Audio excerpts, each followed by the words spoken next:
L'action de grâce émane d'une gratitude, d'une reconnaissance. Et cette attitude de reconnaissance nous emmène à aller plus loin que le fait de juste dire merci Seigneur. D'accord? Pendant toute l'année, le Seigneur a travaillé dans nos vies, d'accord?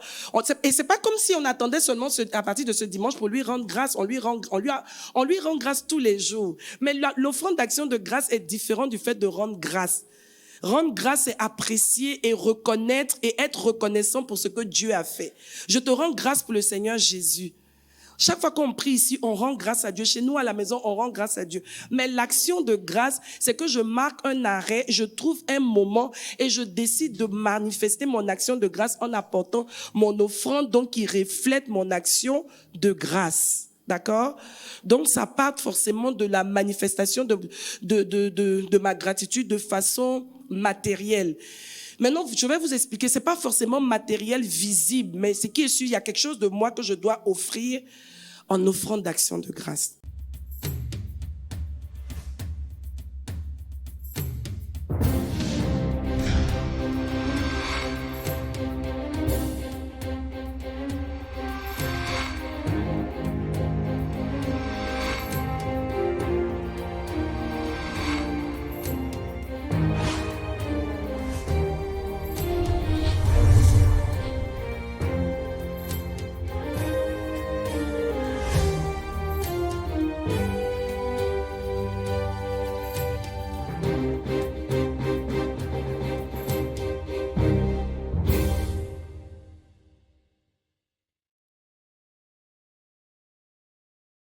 Le thème, c'est l'action de grâce. Je priais, le Saint-Esprit me dit, mais toi, tu cherches quoi? Pourquoi tu veux te compliquer la vie? On est dans la semaine de l'action de grâce. Quel thème, toi, tu vas venir développer? Vas-y avec l'action de grâce.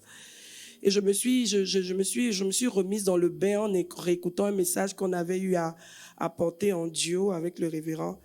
Et tout de suite, les vannes se sont ouvertes.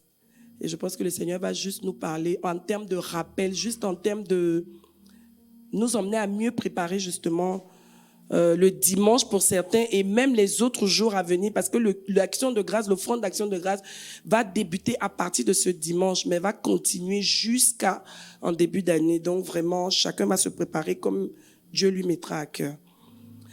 Donc l'action de grâce, c'est une expression qui émane de la gratitude en fait. Et c'est une expression qu'on n'utilise qu'à l'église, dans le milieu ecclésiastique. Donc, tu vas pas arriver dans un bureau, tu dis, je suis venu te donner, cher patron, vraiment pour tout ce que tu as fait pour moi, je t'apporte une offrande d'action de grâce, ça se dit pas. Un être humain, un patron, une personne qu'on veut honorer, on lui apporte un présent en signe de remerciement. Mais le mot action de grâce, ce n'est rattaché qu'à Dieu. On rend grâce à Dieu pour ce qu'il a fait. On lui apporte une offrande d'action de grâce. Maintenant, on peut apporter une offrande d'action de grâce à Dieu au travers de ses serviteurs. Ça peut arriver, mais vous voyez que tout est toujours attaché à la circonstance ecclésiastique, en fait. Donc, l'action de grâce émane de la gratitude. C'est l'attitude de la reconnaissance que nous avons envers Dieu pour ce qu'il est et pour ce qu'il fait, par des remerciements et présents que nous exprimons. D'accord? Donc, l'action de grâce émane d'une gratitude, d'une reconnaissance. Et cette attitude de reconnaissance nous emmène à aller plus loin que le fait de juste dire merci Seigneur. D'accord? Pendant toute l'année, le Seigneur a travaillé dans nos vies. D'accord? Et c'est pas comme si on attendait seulement à partir de ce dimanche pour lui rendre grâce. On lui rend grâce tous les jours. Mais l'offrande d'action de grâce est différente du fait de rendre grâce. Rendre grâce, c'est apprécier et reconnaître et être reconnaissant pour ce que Dieu a fait. Je te rends grâce pour le Seigneur Jésus. Chaque fois qu'on prie ici, on rend grâce à Dieu. Chez nous, à la maison, on rend grâce à Dieu. Mais l'action de grâce, c'est que je marque un arrêt, je trouve un moment et je décide de manifester mon action de grâce en apportant mon offrande, donc qui reflète mon action de grâce. Donc, ça part forcément de la manifestation de ma gratitude de façon matérielle. Maintenant, je vais vous expliquer, c'est pas forcément matériel visible, mais ce qui est sûr, il y a quelque chose de moi que je dois offrir en offrande d'action de grâce. OK? Donc, on va lire ensemble le texte Jean 12, versets 1 à 3. 6 jours avant la Pâque, de 1 à 3, ça va. 6 jours avant la Pâque, Jésus arriva à Béthanie où était Lazare qu'il avait ressuscité des morts. Donc la résurrection avait déjà eu lieu. Je dis ça à dessein. Là, on lui fit un souper. Marthe servait et Lazare était un de ceux qui se trouvaient à table avec lui. Marthe servait. Retenez ça aussi. Marie, ayant pris un livre d'un parfum de nard pur, de grand prix, oignit les pieds de Jésus et elle lui essuya les pieds avec ses cheveux et la maison fut remplie de l'odeur du parfum. Imaginez-vous. Ça, c'est même toute une stratégie, en fait, qui a été mise en marche. Elle aurait pu juste venir déposer le parfum. Mais je pense vraiment, on va le voir. Ça dit, la réflexion qu'elle a eu à mener pour pouvoir atteindre ce niveau-là, c'était vraiment qu'elle voulait toucher le cœur du Seigneur. Vous savez, il y a des actes que vous posez et on sent que c'est pas quelque chose que vous avez fait tout de suite comme ça. Vous avez prié, vous êtes allé chercher dans le creux de la volonté de Dieu pour savoir qu'est-ce qu'il fallait faire exactement. Et c'est ce qu'elle a fait. Elle ne pouvait même pas savoir qu'elle était en train d'embaumer le Seigneur pour la suite, en fait. Maintenant, on va revenir à un verset qui nous situe un peu mieux le contexte, en fait. Marc 14, versets 3 à 9. C'est une autre narration par Marc de la même scène. Ok. La fête de Pâques, donc, et des pains sans levain devait avoir lieu 2 jours après. Les principaux sacrificateurs et les scribes cherchaient les moyens d'arrêter Jésus par ruse et de le faire mourir. Car ils disaient que ce ne soit pas pendant la fête, afin qu'il n'y ait pas de tumulte parmi le peuple. Ok? C'est plus ça même, en fait, qui va m'intéresser à partir de là.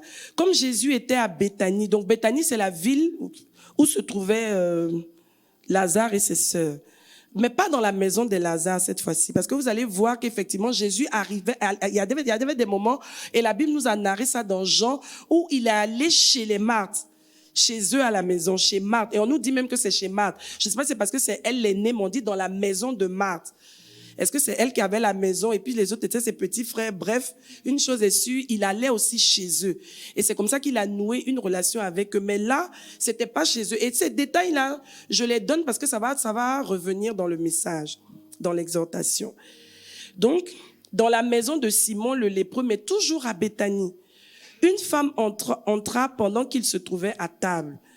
Elle tenait un vase d'albâtre, c'est la même histoire, mais qui est donnée avec d'autres détails, qui renfermait un parfum de nard pur de grand prix, et ayant rompu le vase, elle répandit le parfum sur la tête de Jésus. Quelques-uns exprimaient entre leur indignation. À quoi bon perdre ce parfum? On aurait pu le vendre plus de 300 deniers et les donner aux pauvres. Et ils s'irritaient contre cette femme. Mais Jésus dit, laissez-la. Pourquoi lui faites-vous de la peine? Elle a fait une bonne action à mon égard. Car vous avez toujours les pauvres avec vous et vous pouvez leur faire du bien quand vous voulez. Mais vous ne m'avez pas toujours. Elle a fait ce qu'elle a pu. Elle a d'avance embaumé mon corps pour la sépulture. Voilà, on termine avec ça. Je vous le dis, si, verset 9, autant pour moi. Je vous le dis en vérité, partout où la bonne nouvelle sera prêchée, dans le monde entier, on racontera aussi en mémoire de cette femme ce qu'elle a fait. Et il en est ainsi encore aujourd'hui, 20 décembre 2023, au temple de la foi à Abidjan. Alors, cette histoire va nous emmener justement à nous poser la question de savoir c'est quoi exactement même la gratitude. Parce qu'on dit que l'action de grâce ou l'offrande d'action de grâce, c'est le fait qu'on soit reconnaissant. Donc, la gratitude, la reconnaissance. C'est quoi la gratitude? La gratitude, c'est la reconnaissance qu'on exprime pour un bienfait reçu. On exprime notre reconnaissance pour un bienfait. On reconnaît que ça, c'est bien pour nous. Ça a été fait pour notre bien. Donc, on reconnaît que l'action qui a été posée était bénéfique à nous. Elle était dans notre intérêt. Elle nous a fait du bien. Donc, déjà, l'action, on la reconnaît comme étant bienfaisante. Et ensuite, on reconnaît que la personne qui nous a fait qui a posé cette action mérite que notre attitude vis-à-vis d'elle ne soit plus jamais comme avant. Parce que la gratitude va t'emmener forcément à développer un sentiment affectueux vis-à-vis de la personne qui te fait du bien. C'est comme ça dans la vie. Dieu dit, même entre nous, en dehors même du Seigneur, je veux dire, quand quelqu'un te fait du bien, des fois, quelqu'un à laquelle tu t'attends pas, tu la connais même forcément pas, mais qui pense à toi, qui te voit de loin, qui décide de te faire du bien, ça crée tout de suite quelque chose. Ah, tu as pensé à moi? Vraiment, merci beaucoup. C'est-à-dire, même ton regard vis-à-vis de la personne ne peut plus jamais être le même. Pourquoi? Parce que tu reconnais que cette personne a pris de son temps à organiser quelque chose pour te faire du bien, en fait. Donc, forcément, tu dois développer, la gratitude va t'emmener à développer une attitude, donc, affective et affectueuse vis-à-vis de la personne, vis-à-vis du bienfaiteur. Donc, je reprends pour ceux qui notent que la gratitude, c'est la reconnaissance qu'on exprime pour un bienfait reçu et du développement d'un sentiment affectueux vis-à-vis du bienfaiteur. Et si, dans la relation que vous venez de tisser, il y a des bienfaits continus, c'est-à-dire qui reviennent, ça va embellir votre relation, ça va t'emmener à avoir encore plus d'amour pour cette personne et forcément, ça va vous rapprocher à un autre niveau. Vous voyez de quoi je parle? Donc, c'est pour ça que je parle du développement d'un sentiment affectueux vis-à-vis du bienfaiteur. De l'histoire que nous venons de lire, on va sortir quelques points importants avant de continuer. Donc, quelques points forts qui ressortent de notre texte de base, c'est que cette famille n'a plus été indifférente. Enfin, c'est pas qu'elle était indifférente, elle n'a jamais été indifférente. Mais ici, on voit qu'elle n'a pas été indifférente au fait que le Seigneur Jésus soit à Béthanie. Il n'était pas chez eux. Il pouvait se dire, bon, ok, Jésus, il nous connaît, il sait que bon, quand il viendra chez nous, en tout cas, on va bien s'en occuper. Mais comme il allait chez Simon, c'est pas grave, les gens de chez Simon vont s'en occuper. C'était pas une mauvaise attitude, puisqu'ils n'étaient pas chez eux. Mais je pense qu'ils étaient tellement reconnaissants pour ce que le Seigneur était et ce que le Seigneur représentait pour eux qu'ils se sont dit, partout je vais entendre qu'il est là. Moi, en tout cas, même si c'est pas chez nous, on va aller là-bas. Vous voyez ce que je veux dire? Donc, ce sentiment affectueux-là a fait qu'ils ne pouvaient pas rester indifférents. Et ça vient justement illustrer ce que je viens d'expliquer. Il y a quelque chose qui était né entre eux, en fait. Quoi? Le Seigneur Jésus à Béthanie, il est où? Ah, Marthe, tu sais pas, il est chez Simon. Ah, mais donc, on fait quoi ici? Il faut qu'on s'apprête pour y aller. Et ils se sont rendus, effectivement, là-bas. Donc, la famille n'a pas été indifférente, d'accord, à la présence de Jésus dans la ville au prétexte qu'il n'était pas chez eux. La présence de Jésus à proximité, au contraire, était une opportunité encore pour eux d'exprimer leur gratitude et leur reconnaissance. Deuxième point, ils ont décidé d'honorer Jésus chacun pour sa part. C'est-à-dire qu'ils n'ont pas juste dit, OK, on va juste aller le saluer et puis on va rentrer. Non. Ils se sont dit, chacun à son niveau, je vais voir comment est-ce que je dois gérer la rencontre. Je ne peux pas le voir comme ça. Il faut que je fasse quelque chose. Et on va voir pourquoi je le dis dans le point qui suit. Parce que chacun a réfléchi à comment il exprimerait sa reconnaissance. La preuve, on nous dit que Lazare était à table. Est-ce qu'il était forcément invité à table là-bas? C'est Simon qui recevait. Mais c'est qu'il a créé les moyens pour dire, ah, vraiment, si le Seigneur est là, vraiment, si tu ne peux pas me permettre d'être aussi avec vous à table, je veux rester. Une chose est sûre, il était à table. Donc, il s'est invité, il a créé les moyens d'être à table avec le Seigneur Jésus. Chacun a eu sa stratégie. Marthe, elle est arrivée, on nous dit dans la parole qu'elle a servi le Seigneur. C'était pas chez elle. Elle aurait pu venir aussi et s'asseoir calmement, manger à côté de Jésus. Mais elle a dit non, chez moi à la maison, je le sais. Même si ce n'est pas ma maison, je vais trouver les moyens d'aller servir là où il est. C'était sa stratégie à elle. Chacun a réfléchi pour déterminer comment est-ce que lui, il allait gérer l'honneur ou alors l'appréciation qu'il voulait exprimer au Seigneur pendant qu'il serait chez Simon. La troisième, c'est Marie. Donc Lazare à table, Marthe au service et Marie apporte le parfum. Un parfum pas des moindres, un parfum de grand prix. Donc leur reconnaissance a été manifeste chacun pour sa part. Lazare aurait pu dire, bon, ok, moi comme je n'ai rien, je n'ai pas de service à donner ou quoi, allez-y, Marthe, vas-y, fais la cuisine en notre nom. Marie, toi tu as prévu quoi? Non, moi j'ai prévu de lui donner un parfum, donc c'est très bien, va au nom de la famille, tu lui donnes ça. Non, chacun a réfléchi, s'est préparé et a apporté l'expression de sa gratitude à sa manière. Et c'est comme ça que chacun d'entre nous, Dieu veut que nous puissions marcher avec lui. Si nous reconnaissons que Dieu est bon pour nous, ce n'est pas par rapport au voisin ou à l'autre. C'est chacun individuellement qui se prépare pour apprécier ce que Dieu fait dans sa vie. Amen. Donc, les points qui ressortent, c'était ce point-là. Et maintenant, on pourra donc dire que la reconnaissance émane toujours des souvenirs, des actes posés dans le passé. La reconnaissance émane toujours du souvenir. Tu peux être reconnaissant tout de suite, mais il y a des personnes qui peuvent te dire merci pour des actes que tu as posés il y a 5 ans. Ils ont été tellement marqués que chaque fois qu'ils te voient, même si tu n'as plus rien fait après, ils te seront toujours reconnaissants.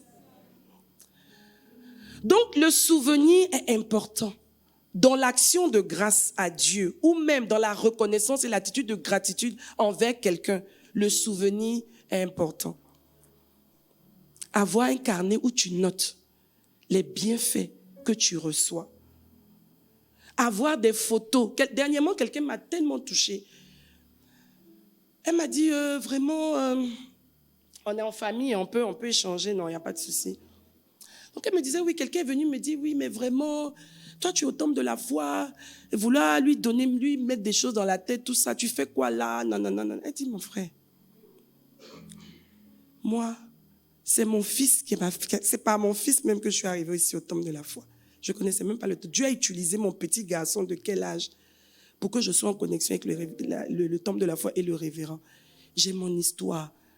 Donc, pardon. Ton histoire, c'est pour toi là-bas. Les histoires des autres, c'est pour eux. Moi, j'ai mon histoire. Pardon. Ne me parle plus de ces genres de choses.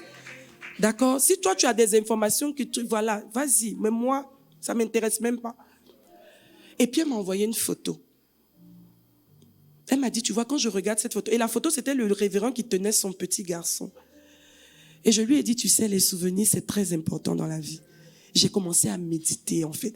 La photo qu'elle m'a ramenée, j'ai commencé à méditer. Je me suis dit, beaucoup de personnes deviennent ingrates parce qu'elles n'ont pas de souvenirs. C'est vrai.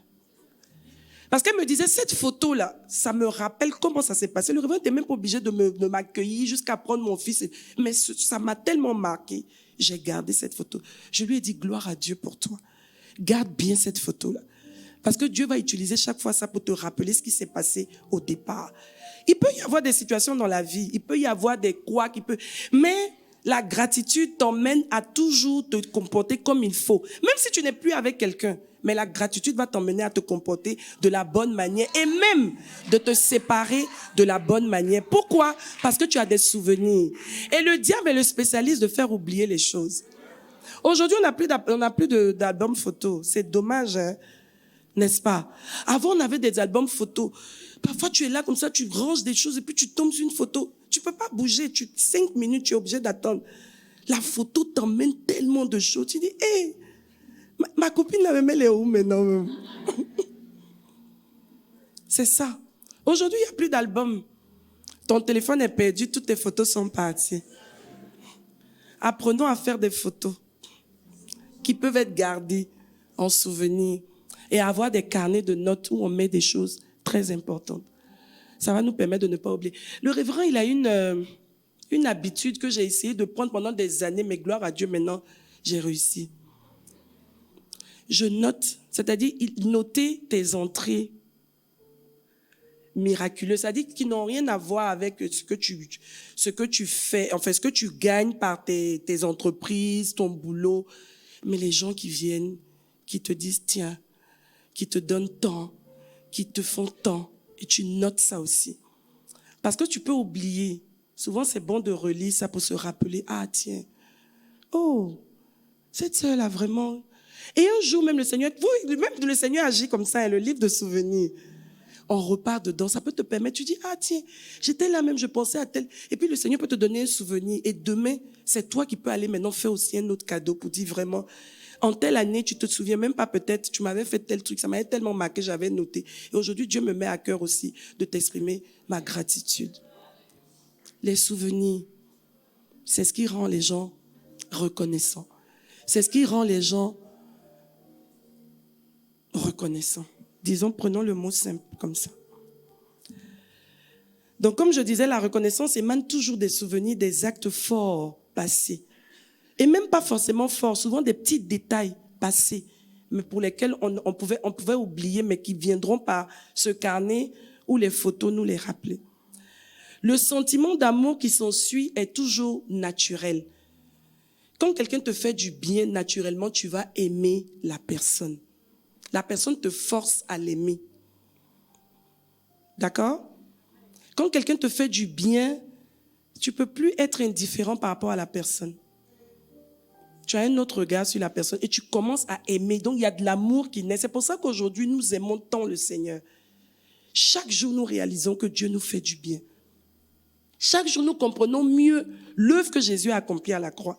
Et chaque jour, ça nous permet de l'apprécier encore plus, apprécier son amour et l'aimer donc en retour un peu plus. Donc, naturellement, il y a de l'amour qui naît.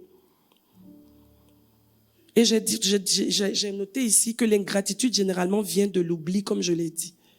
Que Dieu nous aide à ne pas oublier, à ne pas avoir des mémoires oublieuses, ou de ne pas laisser le diable nous emmener à effacer certains souvenirs.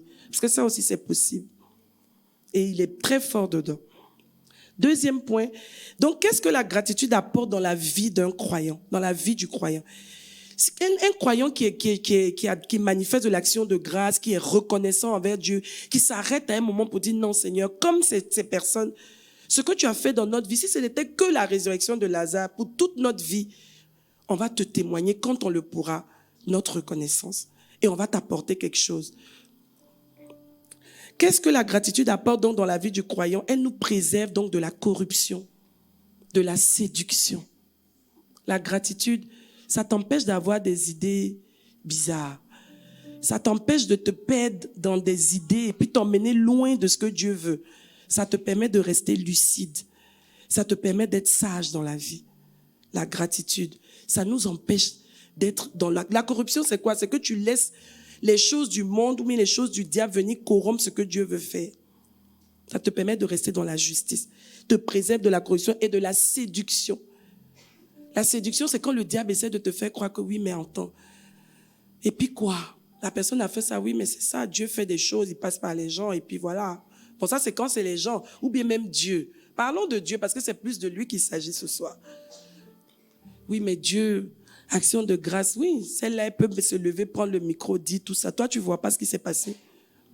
Même tu es en deuil, là. Tu as perdu tel. Quelqu'un m'a écrit aujourd'hui, quand j'ai mis dans ma liste de diffusion, la nuit de la traversée, il dit, hey, maman, pardon, prie pour moi, j'ai perdu mon fiancé. J'ai pas encore répondu. Hein. Le Seigneur va me donner la bonne réponse. Donc, tu peux être dans une situation comme celle et puis te dire, oui, mais non. Tu aurais pu te retrouver morte avec le fiancé aussi.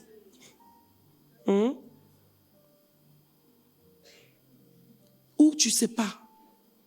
Je dis, on peut aller loin en fait. Peut-être même cette personne-là, mariée, on ne sait pas ce qui allait advenir de ta vie. Pas que c'est à cause de toi qu'il est parti, que la personne est partie, je ne sais pas. Mais il y a toujours des raisons pour dire, Seigneur, comme tu connais demain, si c'est arrivé, je te rends toute la gloire. Donc ça va te permettre d'éviter la séduction. Parce que le diable peut t'emmener très loin. Oh non, mais Dieu, il a fait quoi pour toi? Tu es encore là. Tu vis, tu as tes mains, tu as tes pieds, tu as tes yeux. Il y en a qui ont perdu un œil. Tu as toutes tes dents. C'est vrai, tu me diras, il y a des dentiers et tout ça, mais tu n'as plus besoin d'aller faire tout ça, en fait. Tu es là, en entier. Il y a trop de détails, en fait. Et quand tu n'oublies pas, justement, tu ne peux pas être corrompu. Quand tu n'oublies pas, tu ne peux pas être séduit. Ça te permet de garder le bon cap. Les bienfaits, justement, de la gratitude dans la vie du croyant, c'est que ça augmente la faveur de Dieu sur ta vie. Dieu aime voir les personnes reconnaissantes. Même dans la vie, on est à l'image de Dieu, n'est-ce pas? Quand tu as quelqu'un qui sait te dire, il y a des gens, quand tu leur fais un cadeau, la manière de te dire merci, ça te donne envie encore de continuer à les bien. Et puis, il y a des personnes à qui tu fais du bien.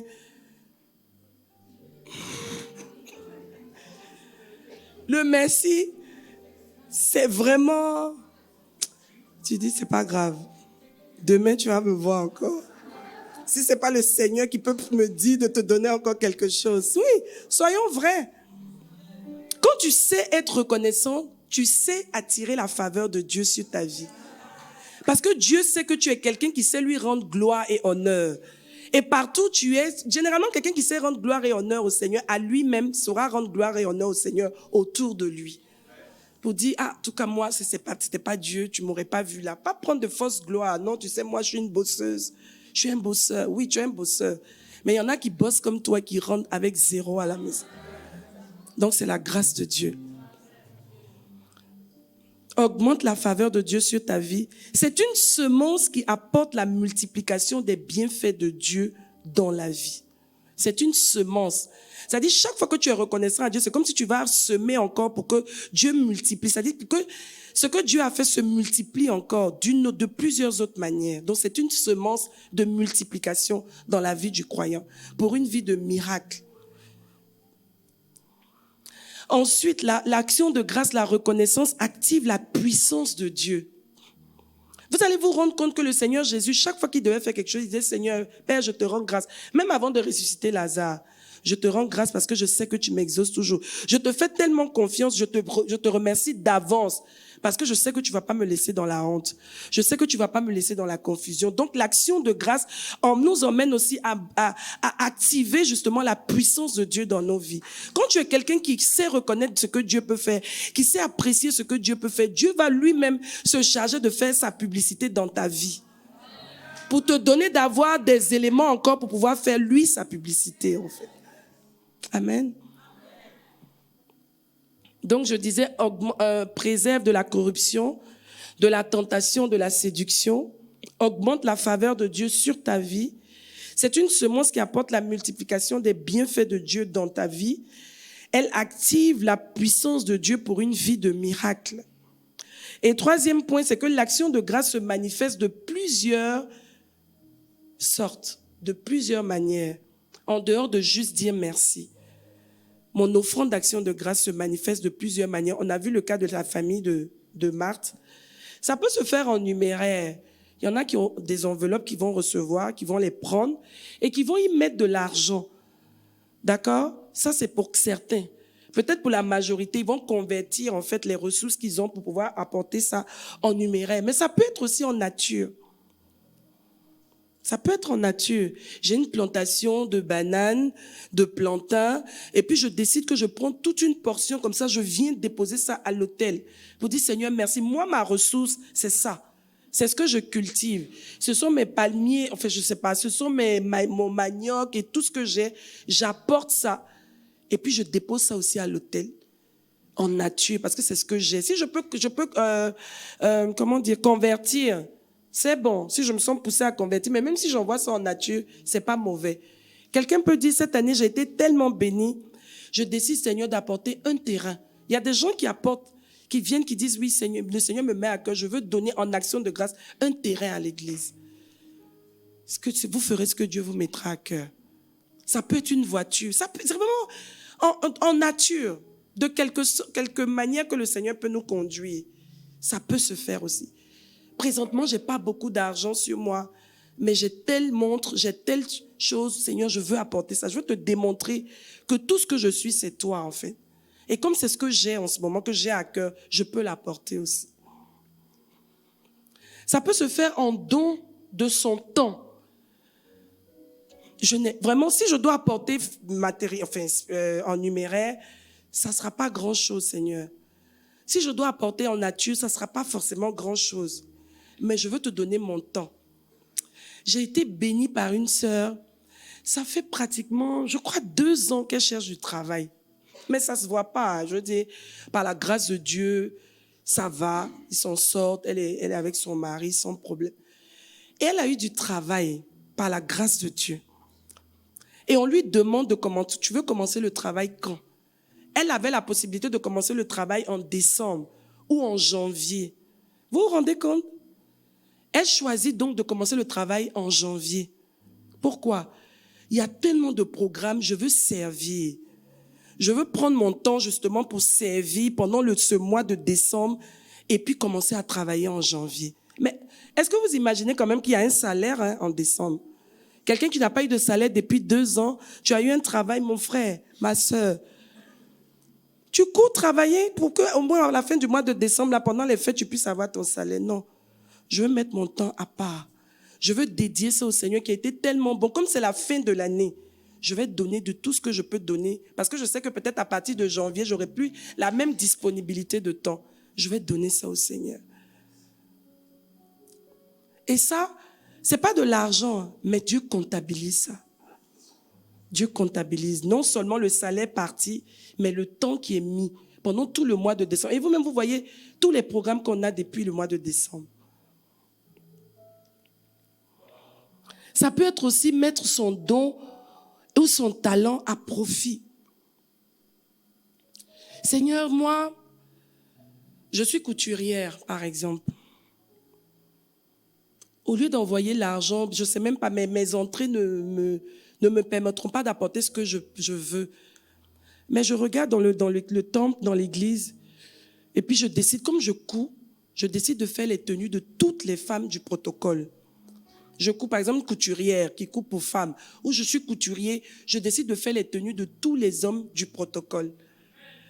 C'est mon offrande d'action de grâce. Pour que cette fin d'année, il soit beau, bien habillé pour la gloire de Dieu. J'ai un don, c'est mon talent. Je le prends, je le convertis, je le donne en offrande d'action de grâce. Donc, de plusieurs manières, comme je disais, vous pouvez vous-même peut-être trouver d'autres manières que vous allez ajouter. Ça, c'est quelques éléments que j'ai pris. Donc, en numéraire, en nature, en don de son temps, en don de son talent ou autre. Quatrième point, l'action de grâce est une expression de notre foi. Oui, c'est une expression de notre foi. Éphésiens 5, verset 20 dit, rendez continuellement grâce pour toutes choses à Dieu le Père au nom de notre Seigneur Jésus-Christ. Pour toutes choses, toutes choses. Allons-y dans 1 Thessaloniciens 5, 18. Rendez grâce en toutes choses, donc pour toutes choses. Et en toutes choses, c'est-à-dire en toutes circonstances, car c'est à votre égard la volonté de Dieu en Jésus-Christ. Donc l'action de grâce que j'apporte au Seigneur, c'est pour lui dire, je te fais confiance. Même si, il y a des choses que je pensais avoir cette année, mais je ne les ai pas eues. Jusque-là. Mais je te fais confiance. Parce que tu as un plan pour ma vie. Parce que je sais que je vais quelque part avec toi. Je ne tombe pas dans cet état de défaite, de morosité, de découragement, de démotivation. Non, vraiment, moi, je n'ai rien vu, c'est bon, même je ne vais plus à l'église. Non, tu ne vas plus à l'église, tu fais du mal à qui? Je prie plus, je sais, non. Ce sera pire même. Il ne faut même pas. C'est même pas une option. Et c'est le diable qui pousse les gens à ça. Il te fait voir que le noir, le tableau noir. Et tu oublies justement parce que tu n'avais pas de livre de souvenirs, tout ce que Dieu a fait depuis janvier. Et c'est là où on pense que non, Dieu n'a rien fait. Non. C'est aussi pour nous l'expression de notre foi. Je viens, Seigneur, je te rends grâce. Voici plein de belles paroles et de prophéties qui nous ont été annoncées pour cette fin d'année. J'anticipe même parce que je sais que 25, peut-être le 24 même nuit, ou même la veille du 24, parce que j'ai déjà réfléchi, Dieu a vu comment moi-même je me suis préparée pour l'offrande d'action de grâce. Il me dit non, là, franchement, c'est ce que j'attendais. Super, on peut ouvrir le robinet. Faites descendre. Oui. Parce qu'il y en a qui vont dire, non, mais moi j'attends, moi j'ai rien vu. Non, Dieu t'attend aussi. Dieu t'attend aussi, parce que ce qu'il a fait n'est pas moindre. Ce qu'il a fait, si on veut comptabiliser, je suis même pas sûre que ça puisse tenir dans un cahier. Tellement il a fait. Donc, il faut pas qu'à un moment donné, tu te dises, non, moi aussi j'attends. Non, tu dois lui montrer d'avance, parce que tu as foi, que tu sais qu'il a commencé. Donc, parce qu'il l'a commencé, toi, tu bénis son nom parce que tu sais que cette année a été extraordinaire. Elle a été fabuleuse. Dieu seul sait les projets que le diable avait pour toi, mais aucun d'entre eux n'a réussi à te mettre à terre. Tu es encore debout. C'est ça. Et tu te prépares en conséquence. Donc, tu manifestes ta foi. Même si tu es encore en attente, les jours ne sont pas encore terminés. Alors tu me demanderas pourquoi on doit rendre grâce à Dieu. Je vais te donner quelques éléments justement pour t'encourager dans ta réflexion, dans ta préparation. Qui est le 5e point. Pourquoi rendre grâce à Dieu? Pour l'amour de Dieu. Il n'y a personne. C'est pour ça que quand on a chanté tout à l'heure, Alpha, Oméga, à part toi, il n'y a point d'autre Dieu. Non seulement il n'y a point d'autre Dieu, mais il n'y a personne qui peut nous aimer comme toi tu nous aimes. Personne ne peut nous supporter comme toi tu nous supportes. Est-ce que toi-même, des fois, tu n'es pas un peu exaspéré par tes propres défauts? Ça vous arrive? Oui. Que, toi aussi, Dani. Faut changer un peu. Fais un effort. C'est-à-dire toi-même. Mais puis le Saint-Esprit même t'encourage pour dire non, ça va aller. Allons-y. L'amour de Dieu. Rien que pour ça. Rien que pour ça, on doit être à jamais reconnaissant à Dieu. Jésus, deuxième, Jésus. Le Jésus qui nous a donné, qui est venu tracer pour nous un chemin. Tracer un chemin du salut et nous donner la vie. Et nous apporter la vérité pour qu'on ne soit plus berné et volé par le diable, braqué par le diable. Ce Jésus-là. Pour ça, l'amour de Dieu manifesté par Jésus, même s'il n'a rien fait cette année, prépare ton offrande d'action de grâce. Rien que pour ça. Chaque fois qu'il faudra être reconnaissant et lui apporter une offrande d'action de grâce, tu devras apporter. Rien que pour ça. Parce que de ça découle tellement de choses. Le Saint-Esprit qu'il t'a donné. Oh, ce soir encore, j'étais en train de rendre témoignage. J'étais dans la voiture quand on démarrait. Et puis, j'appréciais encore le Saint-Esprit. Il venait juste de me donner. Il est tellement, moi, le Saint-Esprit, je le trouve tellement chouette, tellement impressionnant. Il te rappelle-toi, tu devais faire telle chose, non? Il t'évite les problèmes. C'est-à-dire, in extremis, comme ça, paf. Le Saint-Esprit. Imagine si on te dit, bon, 24 heures sans lui. 24 heures chrono. Tu es dans les problèmes. Il te rappelle des choses, il te réveille, il te dit, il te donne la sagesse, il te donne des solutions, il te dit fais comme ça, il te donne des stratégies, il te rappelle des choses, il t'aide à prier, il t'aide à être efficace dans la vie. Le Saint-Esprit. Dieu fait de nous le temple du Saint-Esprit. Non. On a payé quoi? On a construit nos corps comment? Quel temple? Mais dans la faiblesse de ce temple-là, Dieu décide de venir faire habiter le Saint-Esprit, celui par lequel on a soufflé sur la terre et les ténèbres ont disparu. Rien que pour ça, on doit être reconnaissant. Voici des choses qui sont essentielles, mais le diable a tendance à nous enlever tout ça. Puis il nous fait regarder les détails. Non, il n'y a plus de riz à la maison. Entre le Saint-Esprit dans... Non, mais sérieux, c'est des détails, hein. Le Saint-Esprit est en toi. Il vit en toi. Et il n'y a pas de riz. Dis-lui. Moi, je suis ton temple, je suis dans la maison. Voici notre habitation. Grand Saint-Esprit.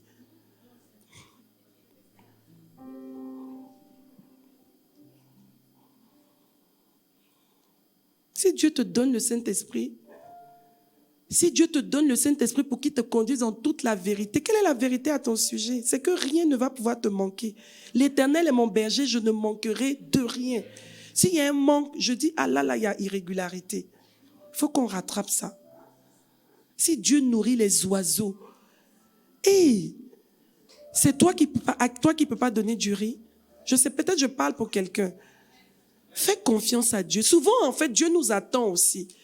Pour dire, toi aussi, tu peux même pas me faire confiance pour ça. Oh, pardon, relève un peu ta foi, là.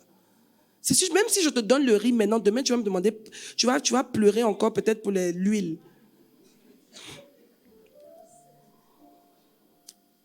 Si les oiseaux qui ne sèment ni ne moissonnent trouvent à manger, toi qui as l'image de Dieu, racheté, dans lequel il est venu déposer le Saint-Esprit, il va t'oublier. Pourquoi? Posons-nous les bonnes questions. On doit rendre grâce à Dieu, comme je disais, donc en premier pour l'amour de Dieu, pour ceux qui notent. Jésus, le chemin, la vérité et la vie, le Saint-Esprit, notre coach. qui est venu nous conduire dans toute la vérité, la parole de Dieu, la parole de Dieu, la parole de Dieu qu'on entend. Et cette parole-là révolutionne notre vie. Tu te dis, ah bon, quelqu'un m'a écrit un message extraordinaire aujourd'hui. Ça m'a béni. Je lui ai dit, waouh, ça c'est l'effet de la connaissance de la parole. Je suis né pourtant. Je combattrai ce combat-là parce que je dois le mener pour Christ, pour la cause du royaume. Je dis, c'est ça.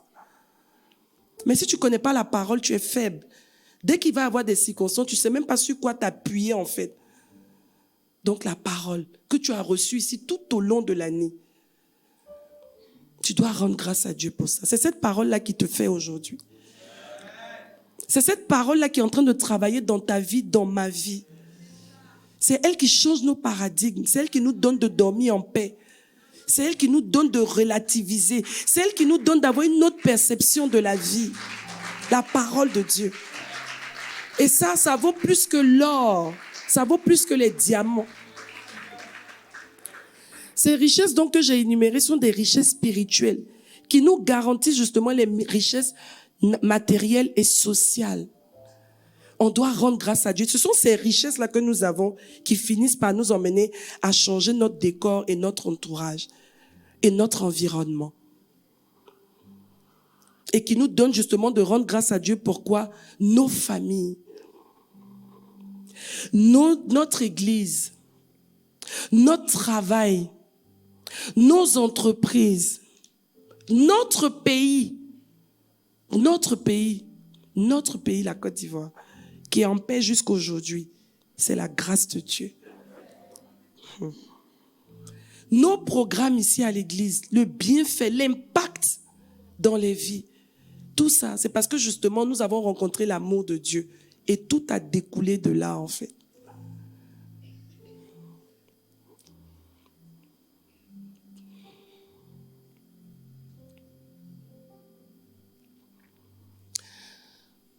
On va prier ce soir. Le révérend nous disait en fait dans son adresse du dimanche, la petite vidéo qu'on a regardée, que Dieu s'est tellement montré fidèle et qu'il était important qu'à un moment donné, chacun d'entre nous puisse revenir à ce Dieu-là. Et c'est pour ça qu'il a institué justement que ce dimanche soit un dimanche d'action de grâce, pour que nous puissions apporter nos offrandes d'action de grâce à partir donc de ce dimanche jusqu'en début d'année. Et le texte qui avait été coté, c'était Exode 20, verset 24.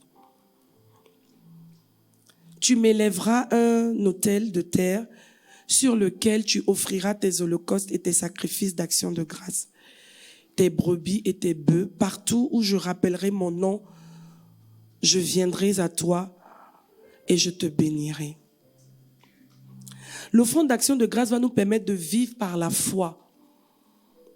C'est-à-dire, chaque année, tu es censé grandir et évoluer dans ta marche avec le Seigneur et dans l'épanouissement que tu as avec lui. C'est pas en termes de nouvelles maisons, c'est pas en termes de nouvelles voitures, mais d'épanouissement. Harmonie entre ton épanouissement spirituel et ton épanouissement environnemental, sociétal. Chaque année, on doit progresser. C'est pour ça que chaque année, on va rendre grâce à Dieu. Parce que chaque année, on va de gloire en gloire, de progrès en progrès. Chaque année, ça ne peut pas être le contraire. Si c'est le contraire, c'est qu'il y a un problème. Pas chez Dieu, mais à notre niveau. Elle va participer à l'embellie de notre vie et préserver les acquis divins. Ce que Dieu a fait, il ne va pas souffler dessus parce qu'on était ingrat. Mais il va même amplifier, garder et puis ajouter pour améliorer le cycle à venir. Il faut de la foi ce soir. On va prier. Toi seul, tu as compris le message comme tu devais le comprendre à ta manière, selon que le Saint-Esprit a parlé à ton cœur. Tu vas dire au Seigneur, vraiment papa, si même cette fin d'année-là, tu étais déjà dans les plaintes, dans les reproches, non Seigneur, toi tu avais dit ça, où c'est? Je ne vois pas. Non, tu n'as pas encore vu. Ça ne veut pas dire que c'est pas en route. Tu vas prier. Tu es peut-être découragé. Ou peut-être même que tu n'es pas découragé, mais bon, tu t'attendais à plus. Mais il y a plus. Parce que le fait que tu sois en vie, que tu as entendu tout ce que tu as entendu, tu as vécu tout ce que tu as vécu, c'est une richesse pour ta vie. On va prier ce soir, vraiment. Que Dieu aide chacun d'entre nous à se préparer. Chez toi, à la maison, même si tu es en train de travailler, marque une pause et puis interroge le Saint-Esprit. S'il y a lieu, répondons-nous. Tu as dit par la bouche, oui, parce que c'est ta sagesse qu'il exprimait, David. J'ai été jeune, j'ai vieilli, je n'ai jamais vu le juste abandonné, ni sa postérité mendier son pain. C'est pas possible. Nous sommes tes enfants, nous avons été appelés justement à manifester ce que tes desseins, ta volonté suprême renferme pour l'être humain. Nous sommes les ambassadeurs de Christ, Seigneur. Et bientôt, nous allons entrer dans une phase d'action de grâce. Malheur à nous, Seigneur, si nous nous retrouvons justement dans l'ingratitude, dans le fait de mépriser tout ce que tu as fait jusque-là, dans le fait de minimiser tout ce que tu as fait jusque-là. Oh Dieu Tout-Puissant, tu connais nos âmes, tu connais le vrai nous en fait. À quel stade nous sommes en ce moment? Reconnaissance, gratitude ou plainte? Murmure. Je prie Seigneur que tu parles à nos cœurs ce soir, vraiment. Si nous avons perdu de vue la valorisation même de ton amour pour nous, rien que ça, Seigneur, ramène-nous là où tu nous as pris et regardons ensemble le parcours. Regardons ensemble le parcours. Regardons ensemble le parcours. Saint-Esprit, illumine les yeux de nos cœurs sur les choses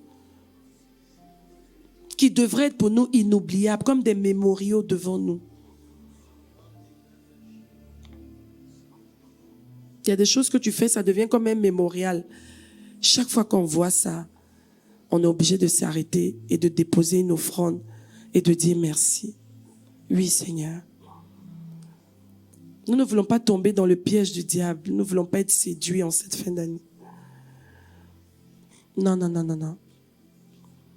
Parle à nos cœurs, Seigneur. Parle à nos cœurs. Nous ne sommes en compétition avec personne. Personne. Personne. Chacun a sa destinée.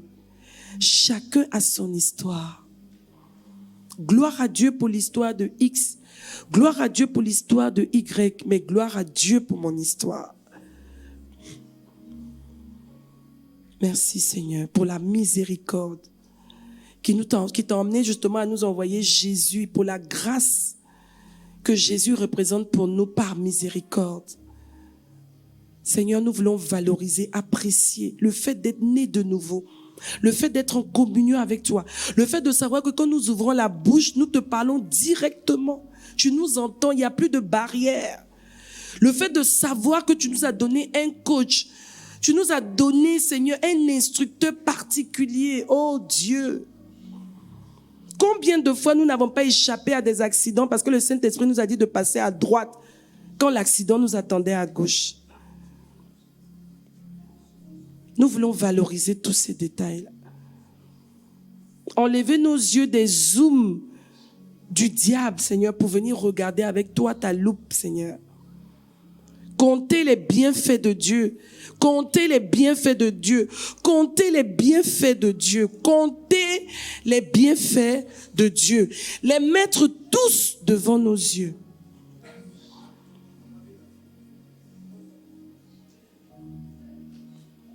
Et voir justement combien le nombre en est grand, Seigneur.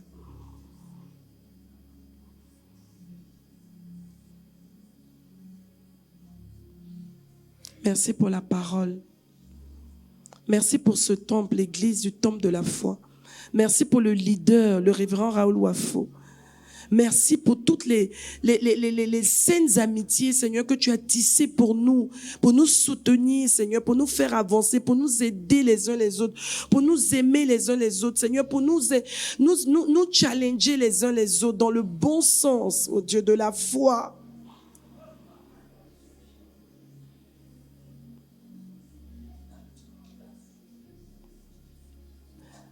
Merci Seigneur Dieu Tout-Puissant. Tu es grand, Seigneur. Tu vas lever ta main juste. Tu peux rester assis. Et tu vas répéter, Seigneur, je bénis ton nom. Je valorise ce que tu es pour moi. Ma rencontre avec toi a changé ma vie du tout au tout. Totalement. Jusqu'à aujourd'hui, je n'ai pas encore vu la totalité de ce que cette connexion doit produire dans ma vie. Mais pour le peu que je vois, que j'ai expérimenté jusqu'à aujourd'hui, je veux être reconnaissant. Je veux apprécier. Je veux garder en souvenir, gravé dans ma mémoire, que je n'oublie jamais, Seigneur. Que ma langue s'attache à mon palais. Si un jour, j'oubliais d'où je viens, je veux te faire confiance. Tu as commencé une belle œuvre dans ma vie que toi seul sauras parfaire avec ma collaboration. Je m'engage à collaborer avec toi pour voir la suite des événements de mon histoire au nom suprême de Jésus. Amen. Amen. Amen. Amen.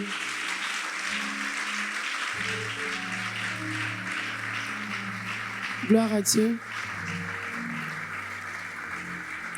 J'avais encore quelques minutes, mais c'est comme ça que le Saint-Esprit m'a conduit. Maintenant, s'il y a quelqu'un qui est ici et qui dit vraiment, je veux me réengager avec le Seigneur. Ça dit, je me suis retrouvée dans une situation où, pas naître de nouveau, hein, à nouveau, non. Mais je me suis retrouvée dans une situation où, et ça c'est le Seigneur qui me met ça maintenant à cœur, je n'ai plus de joie même à dire que je suis un enfant de Dieu. Je suis découragée. Ce soir, viens devant l'autel ici et viens puiser justement la force. Jésus a dit, si vous êtes fatigués et chargés, venez déposer vos fardeaux à mes pieds et moi, je vous donnerai du repos. Moi, il va redynamiser la batterie de ton âme et de ton cœur. Si tu es là, ne pars pas comme ça. C'est vrai qu'on a prié. Le message peut-être t'a touché, mais tu as besoin d'une touche spéciale. Viens ici devant ce soir. Parce qu'il ne faut pas que tu termines l'année comme ça. Ça va te faire rater ce que Dieu a pour toi en ces derniers jours. Si c'est le cas, ne te gêne même pas, viens. Et mets-toi là et prie. Moi, je vais descendre. On va laisser quelques minutes. Tu viens juste, tu te mets à genoux et tu parles au Seigneur. Il t'a connecté à cet hôtel, il sait pourquoi. Et si ce soir, il veut que ça arrive, ne te dérange pas, ça peut arriver. Viens déposer, ne porte rien par toi-même, dépose au pied de la croix. C'est Jésus qui t'a appelé. C'est lui qui allait te dire, viens, j'ai une histoire pour toi. Viens lui demander. Papa, au travers de Jésus, donc qui est ton frère et pas ton père. Et il va te répondre. Dieu a toujours raison. Il n'a jamais tort.